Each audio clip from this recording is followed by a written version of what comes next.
Sa nag-utos sa amin, meron. Sino? Charles? Ako nga. Akala mo, okay ang lahat. Matapos mo ako ipaya sa harap ni Kylie. Charles!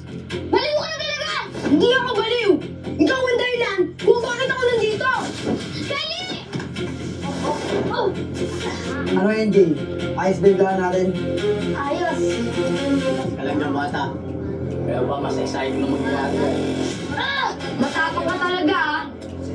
Hindi siya magiging akin. Pinakaw siya! Wala rin siya sa'yo.